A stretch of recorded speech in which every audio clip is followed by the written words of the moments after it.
ওসমান হাদির জানাজায় ১০ লাখেরও বেশি মানুষ। কিন্তু কেন? শুধু কি আবেগ, নাকি এর পেছনে লুকিয়ে আছে আরও গভীর কোনো কারণ? চলুন আজ আমরা ব্যক্তি হাদির চেয়েও বড় তার রেখে যাওয়া সামাজিক পরিবর্তনের ব্লুপ্রিন্টটা বোঝার চেষ্টা করি। ১০ লাখ সংখ্যাটা একবার ভাবুন তো। এটা কিন্তু বাংলাদেশের ইতিহাসে অন্যতম বড় একটা জনসমাগম। আর এটা শুধু একজন মানুষের প্রতি ভালোবাসার বহিঃপ্রকাশ ছিল না, এটা ছিল তার থেকেও অনেক গভীর কিছুর একটা প্রতিচ্ছবি। তো আসল কারণটা তাহলে কি? কেন লক্ষ লক্ষ মানুষ সেদিন রাস্তায় নেমে এসেছিল? উত্তরটা কিন্তু শুধু আবেগে সীমাবদ্ধ নেই। এর পেছনে ছিল কয়েকটি খুব স্পষ্ট আইডিয়া, যা ওসমান হাদি তার কাজের মাধ্যমে প্রতিষ্ঠা করতে চেয়েছিলেন। আর এখানেই আসল ভয়টা কাজ করছে। ভয়টা হলো আমরা হয়তো হাদি শহীদ কিনা বা তার জানাজার ছোটোখাটো বিষয় নিয়ে বিতর্কে জড়িয়ে পড়ব, আর এই সবের ভিড়ে তার আসল শিক্ষাগুলোই হারিয়ে যাবে। কিন্তু সত্যি বলতে হাদির রেখে যাওয়া বার্তাগুলো এসব বিতর্কের চেয়ে অনেক বড়, আর আমাদের সমাজের জন্য অনেক বেশি জরুরি। তাহলে চলুন সেই বার্তাগুলো কী ছিল তার প্রথম সূত্রটা খুঁজে বের করি।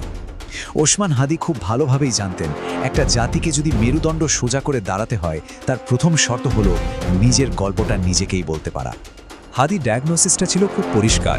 আমরা এক ধরনের বুদ্ধিবৃত্তিক উপনিবেশের শিকার, মানে আমাদের মাথায় গেঁথে গেছে যে ওয়েস্ট ইজ বেস্ট, আর এই ধারণাটাই আমাদের মধ্যে একটা দাসত্বের মানসিকতা তৈরি করে ফেলেছে। এর বিপরীতে হাদি কি করতে বলেছেন? তিনি বলেছেন নিজেদের গল্প, নিজেদের সংস্কৃতি আর আত্মনির্ভরতার উপর দাঁড়িয়ে একটা নতুন পরিচয় তৈরি করতে। আর এই আইডিয়াটা কিন্তু শুধু কথার কথা ছিল না, এটা বাস্তবে রূপ দেওয়ার জন্যই তিনি গড়ে তুলেছিলেন ইনকিলাব মঞ্চ। এটা নিছক একটা কালচারাল সেন্টার ছিল না, একদমই না। এটা ছিল আমাদের নিজেদের ইতিহাস, আমাদের নজরুল, আমাদের মূল্যবোধকে আঁকড়ে ধরে নতুন প্রজন্মের পরিচয় গড়ে তোলার একটা প্ল্যাটফর্ম। আর সবচেয়ে গুরুত্বপূর্ণ পয়েন্টটা কি জানেন? তার অ্যাপ্রোচটা ধ্বংসাত্মক ছিল না, ছিল পুরোপুরি গঠনমূলক। তিনি অন্যের পত্রিকা অফিসে হামলা করতে যাননি, বরং তিনি স্বপ্ন দেখতেন সেটার পাশে আরও ভালো, আরও সত্যনিষ্ঠ একটা বিকল্প দাঁড় করানো।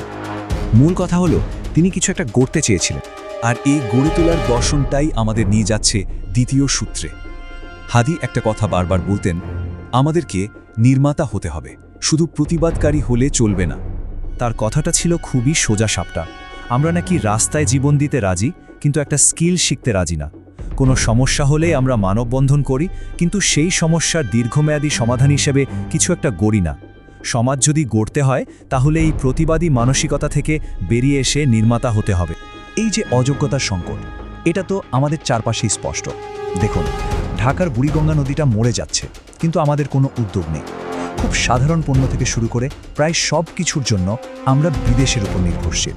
আমরা বিদেশে সস্তা শ্রম পাঠাই, কিন্তু নিজেদের একটাও গ্লোবাল ব্র্যান্ড দাঁড় করাতে পারিনি। এর একটা অসাধারণ উদাহরণ হলো আলবাইক প্রিন্সিপাল। সৌদি আরবে যান, দেখবেন কেএফসির চেয়ে ওদের লোকাল ব্র্যান্ড আলবাইকে ১০০ গুণ বেশি ভিড়। কেন? কারণ তারা শুধু বয়কট করে বসে থাকেনি, তারা আরও ভালো, আরও সাশ্রয়ী একটা অল্টারনেটিভ তৈরি করেছে। আদির মেসেজটা ঠিক এটাই ছিল, শুধু বয়কট করলে হবে না, তার চেয়ে ভালো কিছু তৈরি করে দেখাও। আচ্ছা, এবার আসি হাদির রেখে যাওয়া তৃতীয় এবং শেষ সূত্রটায়, আর সেটা হলো নেতৃত্ব। আর তিনি কিন্তু শুধু লিডারশিপ নিয়ে লেকচার দেননি, তিনি নিজে সেটা করে দেখিয়েছেন। একটু ভাবুন, তিনি চাইলেই কিন্তু যে কোনো বড় দলে যোগ দিয়ে ক্ষমতা, টাকা সবই পেতে পারতেন। কিন্তু তিনি কি করলেন? তিনি স্বতন্ত্র প্রার্থী হলেন, নিজের প্রতিটি টাকার আয় ব্যয়ের হিসাব সবার সামনে তুলে ধরলেন। আর সাধারণ মানুষের কাছে পৌঁছানোর জন্য কোনো দামি অফিসে না, মসজিদের ফ্লোরে গিয়ে বসেছেন।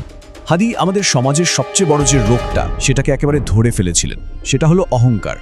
তার কথাটা কোট করি, আমাদের পকেটে ৫ টাকা থাকলে আমাদের ইগো কাজ করে ৫০০ টাকার। আর এই মারাত্মক ইগোর কারণেই কিন্তু আমাদের এক্সপার্টরা, আমাদের আলেমরা, আমাদের বিভিন্ন ফিল্ডের গুণী মানুষেরা এক হয়ে কাজ করতে পারেন না। একসাথে মিলে কিছু একটা যে গড়ব, তার পথের সবচেয়ে বড় দেয়ালটাই হলো এই ইগো। আর এই দেয়াল ভাঙতে পারে কেবল নিঃস্বার্থ নেতৃত্ব।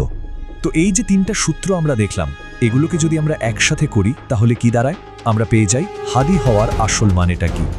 এটাই হলো হাদির রেখে যাওয়া ব্লুপ্রিন্ট। ১, নিজেদের ন্যারেটিভ বা গল্পটা তৈরি করা, যার উপর দাঁড়িয়ে একটা শক্তিশালী সাংস্কৃতিক পরিচয় গড়ে উঠবে।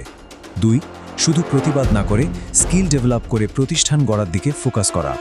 আর ৩, অহংকারকে ছুঁড়ে ফেলে নিঃস্বার্থ, স্বচ্ছ আর সাধারণ মানুষের কাছে একজন নেতা হয়ে ওঠা।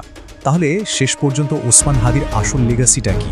কোনো মাজার বা স্ট্যাচু না, তার আসল লিগাসি হলো এই চিন্তার কাঠামোটা। এখন প্রশ্নটা আমাদের নিজেদের কাছে, আমরা কি শুধু ব্যক্তি হাদিকে মনে রাখবো, নাকি তার দেখানো এই ব্লুপ্রিন্টটা ফলো করে আসলেই একটা নতুন সমাজ গড়ার দিকে এক পা হলেও এগোবো?